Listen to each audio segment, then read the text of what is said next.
귀신을 쫓아낸다는 권사님이 계셔요.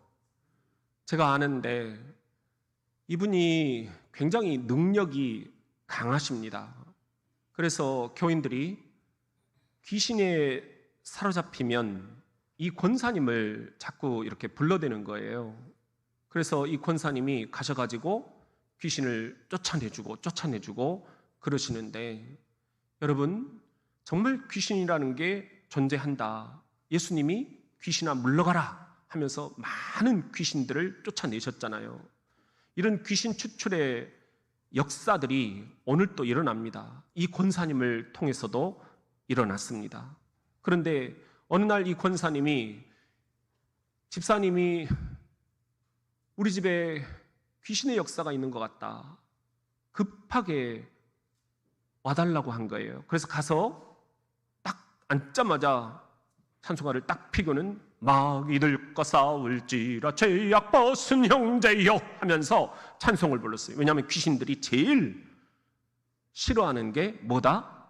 찬송이다. 찬송을 제일 싫어해요. 그러니까 여러분들이 두려울 때, 혼자 있을 때 찬송을 틀어놓으세요. 그러면 귀신이 물러갈 줄로 믿습니다. 예. 그러면 이렇게 귀신이 딱딱딱딱 나타나서 물러가야 되는데, 찬송을 아무리 불러도 이날은 이 권사님 앞에 귀신이 안 나타나는 거예요. 정심을 드시고 오셔가지고 눈이 사르르 감기셨어요. 잠깐 졸았어요. 그러다가 아차 하면서 눈을 떴는데 귀신이 딱 이 권사님 앞에 서 있는 거예요.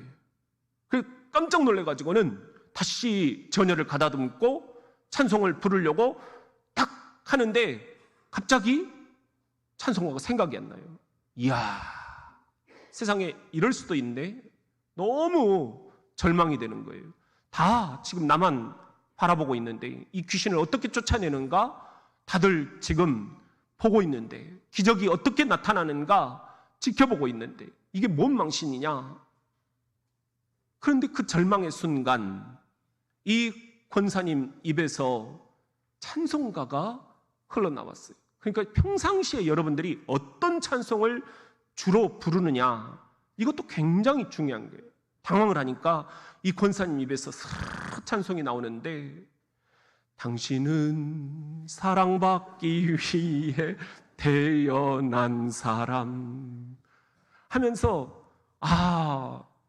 이 찬송이 흘러나오는 거예요. 당신의 삶 속에서 그 사랑 알고 있지요. 그랬더니 이 귀신이 갑자기 눈물을 뚝뚝 흘리면서 고마워요. 이제야 깨달았어요. 내가 얼마나 소중한 존재라는 걸. 그러고는 저를 꾸벅하고 귀신이 떠나갔다라는 그런 이야기예요. 전설 따라 삼천리. 여러분 한번 따라해 봅시다. 귀신이 덤벼도 희망은 있다. 세계 2차 대전 만렵에 있었던 실화입니다. 해군 잠수함 한 척이 본부로 돌아오고 있었습니다. 갑자기 기관 고장을 일으켰어요. 항구 밑으로 가라앉고 말았습니다. 잠수병들이 바닷속으로 급히 내려갔습니다. 잠수함 뚜껑 위에 내려앉았습니다. 그때 이 잠수하고 있던 승조원들, 그 가운데서 한 명이 이런 신호를 내보냈어요. 또또또 뚜뚜 딱, 또또또 뚜뚜 딱. 모르스보어였어요.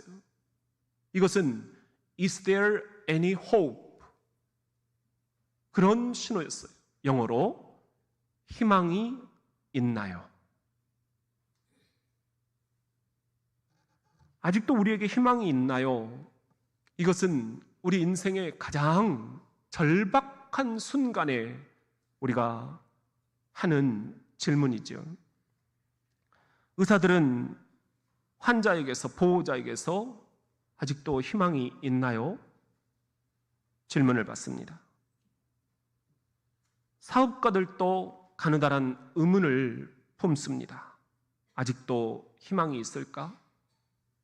부모들은 자녀 문제 앞에서 질문을 던집니다. 아직도 희망이 있을까? 부부간의 갈등, 건강의 이상 신호, 경제적인 어려움, 인간관계의 실망, 불확실한 미래, 주님 아직도 희망이 있나요? 진학과 진로와 진급 앞에서 또 시험을, 취업을, 결혼을 앞두고 임신과 출산과 육아 문제로 주님 아직도 희망이 있나요? 질문을 던집니다. 신혼의 위기, 중년의 위기, 노년의 위기, 죽음의 위기 앞에서 주님 아직도 희망이 있나요? 이것이 우리의 질문입니다. 여기 이 그림을 보세요. 엠마오 마을로 가는 두 제자.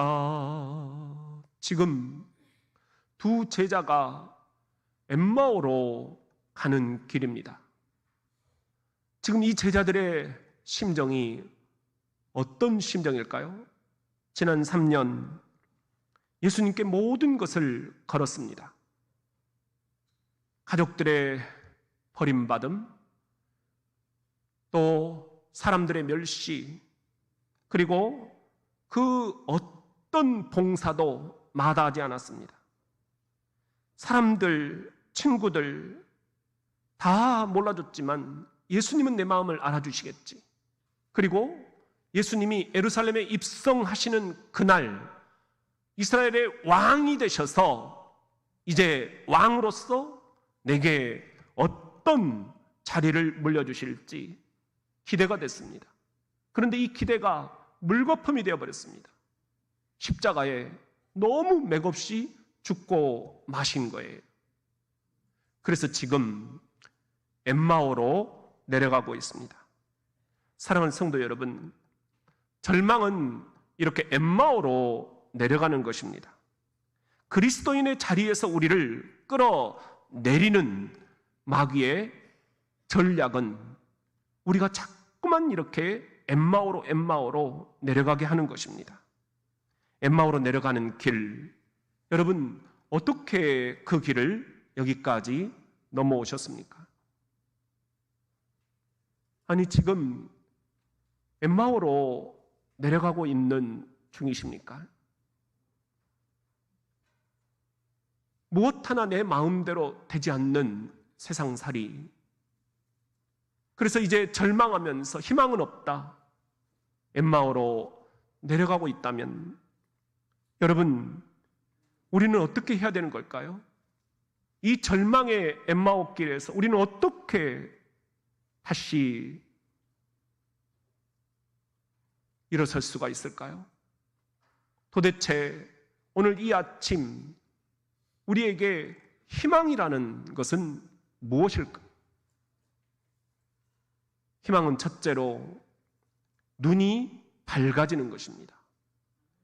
본문에 보면은 엠마오 내려가는 두 제자에게 부활하신 예수님이 나타나시죠.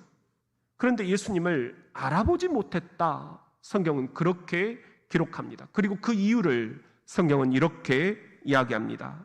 오늘 본문 15절에 보면은 그들이 서로 이야기하며 문의할 때에 예수께서 가까이 이르러 그들과 못하셨다? 동행하셨다. 같이 가셨다는 거예요. 그런데도 그들의 눈이 뭐해서? 가리어져서 예수인 줄 알아보지 못했다. 이것이 오늘 성경의 증언입니다. 눈이 가려졌다. 에크라툰토라는 헬라어 원어입니다. 이것은 엉뚱한 것에 신경 쓰느라 정작 봐야 할 것을 보지 못했다, 그런 뜻이 깃들어 있습니다. 자신들은 예수님이 예루살렘에 입성하시면 왕이 되실 것이고 우리가 그 왕께서 하사하시는 자리 하나씩은 물려받을 것이다. 어떤 장관 자리를 물려받을 것인가? 어떤 기관장이 될 것인가? 12제자인데 그래도 한 자리씩은 다 할 수 있을 것이다. 이 엉뚱한 것에 신경 쓰느라 정작 부활하사 우리 길 옆에서 동행하고 계시는 부활의 주님을 몰라봤다는 거예요. 눈이 가리어졌다. 눈이 가리어졌다. 여러분은 지금 어떻습니까? 그런데 감사하게도 이렇게 끝나지만은 않아요. 오늘 본문 30절에 보면은 그들과 함께 음식 잡수실 때 우리가 오늘 성만찬을 베풀죠. 떡을 가지사 축사하시고 하나님께 감사 기도를 드리시고 떼어 그들에게 주시니, 제자들에게 주시니 그들의 눈이, 제자들의 눈이 어떻게 됐다? 밝아졌다. 아까 눈이 가려졌다 그랬는데 주님께서 성만찬을 베푸실 때 그들이 눈이 밝아져서 그인 줄, 부활하신 주님인 줄을 알아보게 되었다. 한자로 희망이라는 말은 바랄 희자에 바랄망, 기쁠 희자에 바랄망, 우리가 기쁨으로 바라본다, 그런 뜻이에요. 여러분, 지금 엠마오 길로 가는 제자들 절망에 빠져 있습니다. 절망은 희망의 반대말입니다. 자꾸만 그 고난에, 그 절망에 우리의 초점을 맞추게 하는 거예요. 그런데 희망이란 이 고난을 넘어서서, 절망을 넘어서서 이 절망을 어떻게 기쁨으로 해석할 수 있겠는가? 해석의 문제입니다. 이 고난에 어떤 의미가 들어있는가? 해석의 문제입니다. 그렇게 고난을, 절망을, 예수님 돌아가신 것을 기쁨으로 해석을 하면서 이제 그 너머를 바라본다, 그런 뜻입니다. 여러분들이 잘 알고 있는 유태계 심리학자 빅터 프랭클이 있어요. 이분의 실화가 책으로도 나왔죠. 죽음의 포로 수용소에서 그런 제목으로 나와 있습니다. 근데 이 책에 보면은 이분이 이런 자서전적인 이야기를 쓰고 있어요. 600만 명이 생체 해부 대상으로 실험실로 끌려가서, 가스실로 끌려가서 죽었습니다. 살해당했습니다. 그런데 실험실로 끌려가기 전 죽는 사람들이 의외로 많았다는 거예요. 무엇 때문에요? 절망 때문에. 무엇 때문이라고요? 절망 때문이라고. 절망은 죽음에 이르는 병이다. 시작. 여러분, 그런 책도 있잖아요. 우리가 너무 절망하다 보면 이 봄 꽃은 피어나는데 우리는 너무 자신이 초라하고, 그래서 우울하고, 그래서 외롭고, 그래서 아무런 희망이 없다고 생각하고 스스로 목숨을 끊는 거예요. 놀라운 건 코로나를 견뎌낸 이 민족이 올해 1월부터 3월까지 자살 숫자가 작년보다 몇십 %가 증가했다는 거예요. 왜 그럴까요? 이렇게 잘 견뎌냈는데도 불구하고 여전히 경제적으로 너무 어렵다, 희망이 보이지 않는다. 절망 때문입니다. 절망이 이 민족을 쓸어가고 있는 것입니다. 절망이 영혼들을 스스로 목숨 끊게 하고 있는 것입니다. 이 600만 명의 유태인들이 절망 때문에 실험실로 끌려가기도 전에 죽는 모습을 목격하는 거예요. 그래서 빅터 프랭클이 심리학 교수였거든요. 거기 동료 유태인들에게 이렇게 얘기합니다. 여러분, 저기 저 작은 창문 너머를 한번 보세요. 그랬더니 사람들이 신경질적으로 뭐가 보이냐고. 회색 담벼락밖에 보이지 않느냐고. 우리는 절대로 여기서 저 담을 빠져나갈 수 없다라. 아닙니다, 여러분. 저 회색 담벼락 너머에 저 푸른 하늘이 보이지 않습니까? 저 푸른 하늘 너머에 오늘 밤 비칠 찬란한 별들이 보이지 않습니까? 그리고는 노동 시간에 우연히 이 흙 속에서 유리 조각 하나를 발견합니다. 그걸 호주머니에 넣어가지고 들어와요. 그리고는 매일 아침 저녁 2번씩 깨끗하게 면도를 하는 빅터 프랭클. 나치가 매일 아침 사람들을 모아놓고 즉석에서 생체 해부 대상으로 끌어갈 사람들을 호명합니다. 너 나와, 너 나와, 너, 아니 너. 그런데 매일 아침마다 보면 말끔하게 면도하고 있는 빅터 프랭클을 차마 끌어갈 수가 없는 거예요. 빅터 프랭클이 이렇게 스스로 선포를 하면서 면도를 했습니다. 하나님은 반드시 나를 살리신다. 하나님은 반드시 나를 건져내신다. 이 선포대로 그는 600만 명이 죽어간 나치 수용소에서 살아남았습니다. 몇 안 되는 생존자 가운데 이름을 올렸습니다.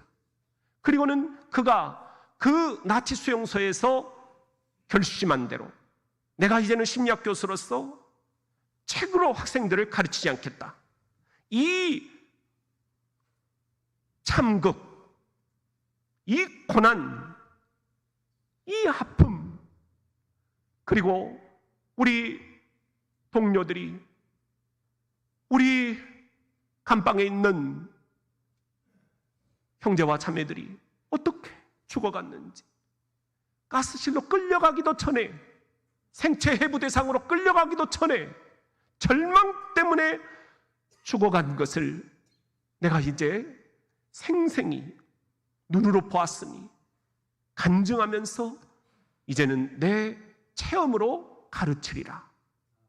그리고는 빠져나와서 이제 강단에 서서 자신이 어떻게 이 절망 가운데 죽어가는 사람들을 목격했는지, 자기는 어떻게 매일 아침 면도를 하면서 살아남았는지, 어떻게 나는 하나님이 살려주실 것이다 선포하고 선포한 대로 살아나게 되었는지, 그것을 전 세계의 새로운 치료 기법으로 발표합니다. 그게 로고테라피라는 것입니다. 로고스, 하나님의 말씀이잖아요. 그리고 테라피, 이것은 치료라는 말입니다. 하나님의 말씀이 그 사람 속에 들어가면 죽음의 위기 앞에서도 결단코 죽지 않고 살아난다. 하나님의 말씀으로 치료할 수 있다. 이것이 로고테라피의 기조입니다. 고통에 의미가 있다. 시작. 고통에 의미가 있다라는 것을 해석해낼 수만 있다면 지금 여러분이 겪는 고통, 질병, 불확실한 미래, 그 어떤 것도 우리가 이겨낼 수가 있다는 것입니다. 이 로고테라피, 이것은 말씀요법, 다른 의미로 하면 의미치료, 이렇게 번역이 되어 있어요. 여러분, 우리말에는 오늘이라는 말이 있죠.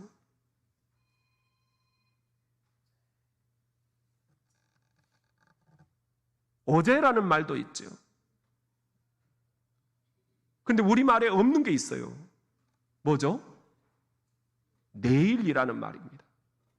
내일은 한자어예요. 1000번에 가까운 외침을 당하면서 우리 선조들에게는 내일을 내다볼 수가 없었습니다. 근데 여러분 아세요? 내일은 없는데 우리말에 뭐가 있다? 내일 다음이 뭐죠? 모레. 우리말에 모레라는 말이 있다라는 것, 이건 놀라운 조상들의 지혜입니다. 내일은 암담하지만 이 내일에 암담함을 우리들이 잘 해석해서 이것도 의미가 있다라고 해석해서 기쁨으로 희망할 수만 있다면, 모래를 내다볼 수만 있다면 이것이 우리 선조들의 지혜였습니다. 여러분, 오늘 엠마오길을 걷고 계신다고요? 아니, 내일 또 이 엠마오길은 끝나지 않을 거라고요. 그러나 우리에게는 모래가 있습니다. 부활의 모래, 주님이 여러분과 함께 하시는 부활의 모래를 희망하면서 이 모든 엠마오길의 절망들을 털어내버리고 여러분들이 함께 주님과 동행하시기를 예수님의 이름으로 축원합니다. 도대체 저와 여러분에게 이 아침 희망이란 또 무엇일까요? 두 번째로, 희망은 마음이 뜨거워지는 것입니다. 오늘 본문에 보면은 엠마오 가는 두 제자에게 예수님이 나타나셨어요. 구약에서 예언한 메시아, 인류의 구원자가 나다. 그래도 못 알아먹어요. 왜 못 알아먹었느냐? 25절에 보면은 이르시되 미련하고 선지자들이 말한 모든 것을 마음에 더디 믿는 자들이요. 우리는 어떤가요?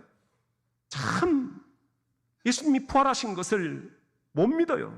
성경에 그냥 있는 말이다, 이렇게 우리들이 생각하면서 오늘 여러분이 부활할 거라는 것을 우리가 얼마나 절실하게, 얼마나 생생하게 믿고 있습니까? 죽음 이후에 부활의 모래가 있다는 것을 우리는 너무나 더디 믿고 있는 것은 아닙니까? 여기서 더디 믿는다라는 말은 헬라어 성경 원어로 보면은 무디게라는 뜻이에요. 너무 무뎌 있는 거예요. 신앙생활이 너무 오래되다 보니까 연조를 우리들이 자랑하면서도 신앙은 오히려 무뎌 있습니다. 어린 시절에 그 가슴 뜨거움이 사라져버렸습니다. 내가 세례받을 때, 내가 성령 체험을 했을 때, 내가 감격하면서 내가 새벽에 고요함 앞에 무릎을 꿇었을 때 그 가슴 뜨거움, 이게 다 지금 어디 갔습니까? 연탄재 함부로 밟지 마라, 그런 시가 있잖아요. 연탄재는 마지막까지 자신을 뜨겁게 불태우면서 사라지는데, 우리에게 그 가슴 뜨거움이 지금 다 어디로 가버렸냐는 겁니다. 그런데 오늘 엠마오길 두 제자 이야기는 이렇게만 끝나지 않습니다. 32절에 보면은 그들이 서로 말하되 길에서 우리에게 말씀하시고 우리에게 성경을 풀어주실 때 우리 속에서 마음이 뜨겁지 아니하더냐. 예수님이 너희가 지금 이야기하고 있는 게 무엇이냐? 너희가 서로 주고받는 그 말이 무엇이냐? 아니요. 우리 예수님이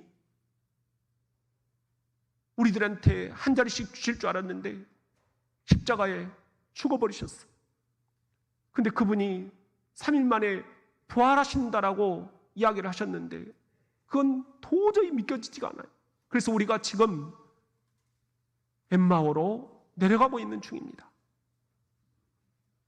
이 두 제자의 이야기를 들으시고 곁에 동행하시던 예수님이 너희가 말하는 그 예수가 나다. 내가 바로 너희가 얘기하는 그 십자가에 달린 예수고 내가 바로 너희가 기대하는 부활의 예수다. 이 말을 풀어줄 때 마음이 뜨거웠다라는 거예요. 마음이 뜨거워졌다. 다시 연탄재 그 마지막 남아있는 불덩어리, 그 뜨거움, 그 소명의 뜨거움이 우리들에게 살아났다라는 것입니다. 이제 나는 뜨거워지기 걸렀다고요? 암인데 이제 나는 뜨거워지기 걸렀다고요? 애들이 이렇게 아픈데 이제 나는 뜨거워지기 걸렀다고요? 우리 부부 생활이 이렇게 안 통하는데 나는 이제 뜨거워지기 글렀다고요? 직장 생활이 너무 스트레스가 많은데 나는 이제 뜨거워지기 글렀다고요?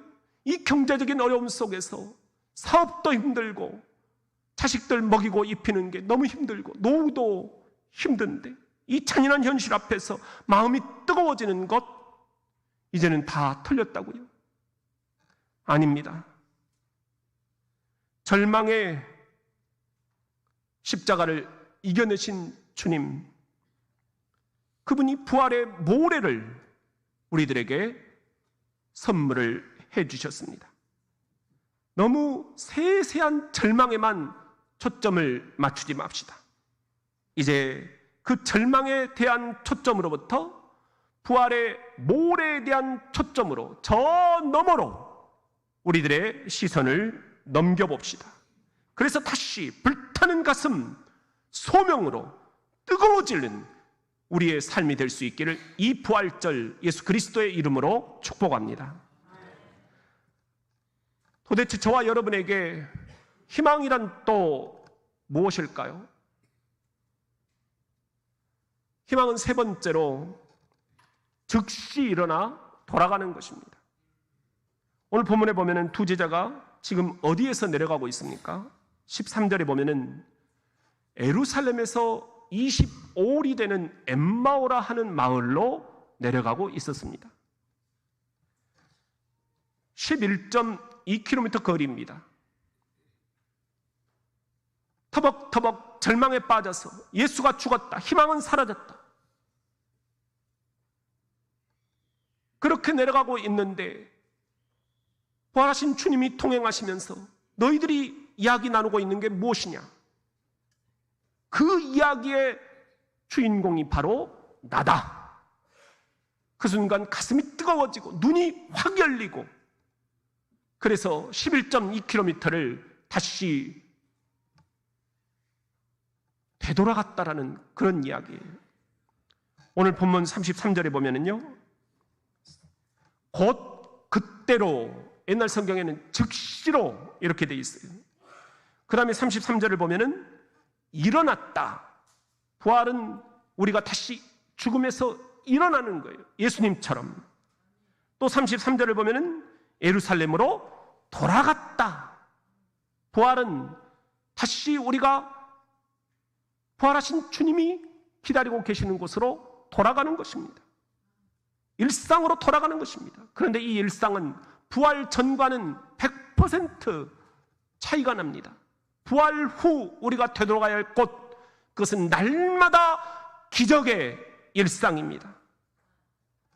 절망의 길에서 이 아침 우리도 즉시 일어나 예수님이 우리를 오라 하시는 소명의 땅 예루살렘으로 되돌아가는, 기적의 일상으로 되돌아가는 저와 여러분이 될 수 있기를 주 예수의 이름으로 축원합니다.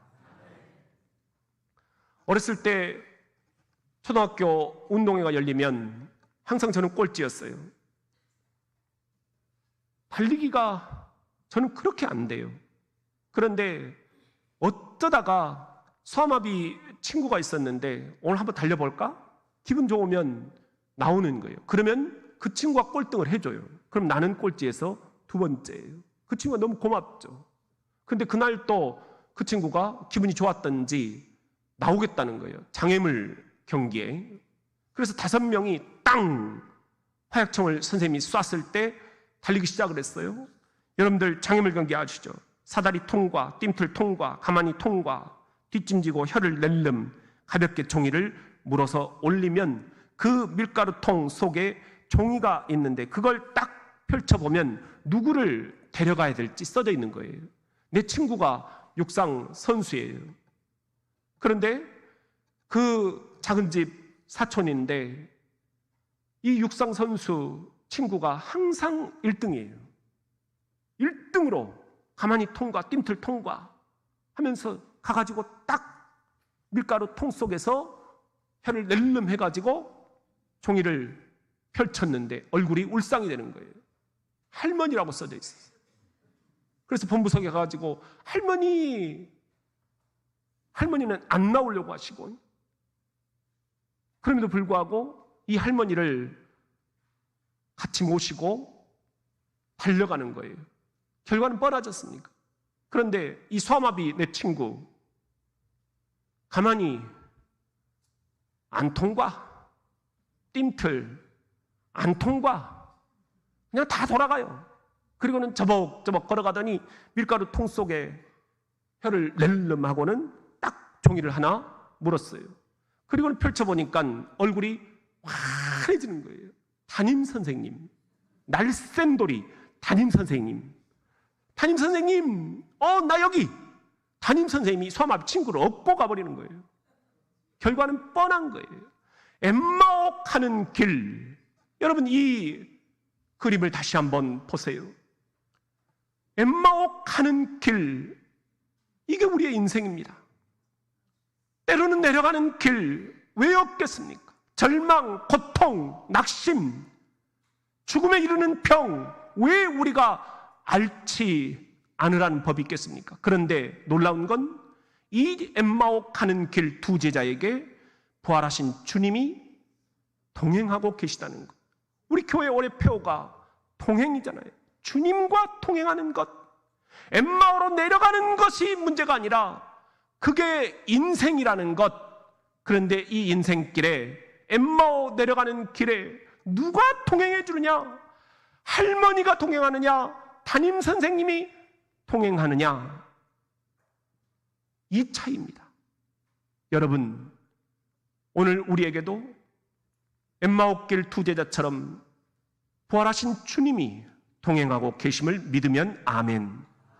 그 부활하신 주님이 여러분의 사업, 여러분의 직장, 여러분의 가정, 여러분의 자녀, 우리 교회, 우리 나라, 우리 민족 왜 책임져 주시지 않겠습니까?